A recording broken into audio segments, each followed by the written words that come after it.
Seorang sopir yang bertanggung jawab atas keselamatan penumpangnya bernekat memanjat tebing dan berniat menarik satu persatu penumpangnya dari atas tebing. Di sini sang sopir yang sudah nampak kewalahan, Jikyang melihat sebuah batang pohon yang tumbuh di sisi jurang.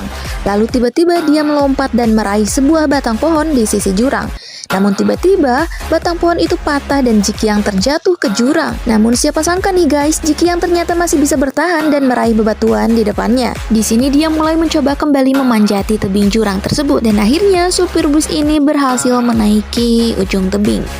Dia langsung berbaring kewalahan namun kali ini dengan rasa yang begitu lega. Tidak lama kemudian tiba-tiba hujan turun dengan disertai petir datang secara tiba-tiba.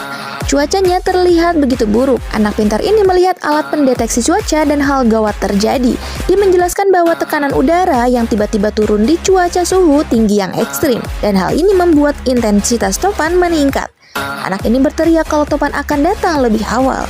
Dengan segera Sioshi memberitahu Jikyang untuk bergegas melakukan sesuatu. Tanpa pikir panjang nih guys, Jikyang langsung melemparkan tali jaring untuk menarik mereka satu persatu. Namun sayangnya ternyata tali jaring yang mereka pakai terlalu pendek nih guys.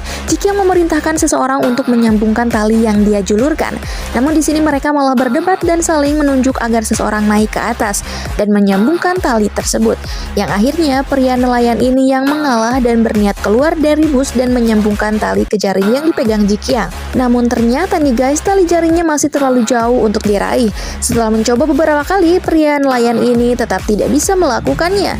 Dari sudut lain, para penumpang lain mencari solusi bagaimana menyambungkan tali tersebut. Setelah beradu pendapat, akhirnya mereka memutuskan untuk bergotong royong meraih tali tersebut. Ketiga pria ini berusaha menyambungkan talinya. Namun begitu tali itu bisa diraih, tiba-tiba Jikyang malah tertarik dan terjatuh. Namun lagi-lagi Jikyang masih bisa menahan tubuhnya dan bergelantung di sisi jurang nih guys. Kemudian setelah berhasil menyambungkan tali ke sebuah jaring-jaring besar, mereka satu persatu bergiliran menaiki tebing dengan Jikyang yang menarik di atasnya. Mereka saling bergotong royong menyelamatkan satu sama lain.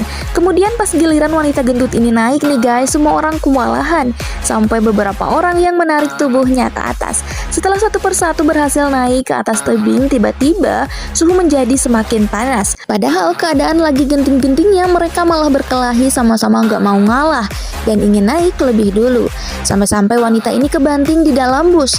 Jikyang yang melihat kekasihnya dalam bahaya langsung terjun dari tebing tanpa pikir panjang. Kemudian singkat cerita mereka berhasil selamat dan menaiki tali jaring yang ditarik rekan-rekannya. Syukurnya mereka semua berhasil selamat. Namun tiba-tiba pendeteksi topan mengarahkan kalau topan sudah benar-benar mendekati mereka nih guys. Di sini mereka mencari persembunyian di dalam bawah tanah.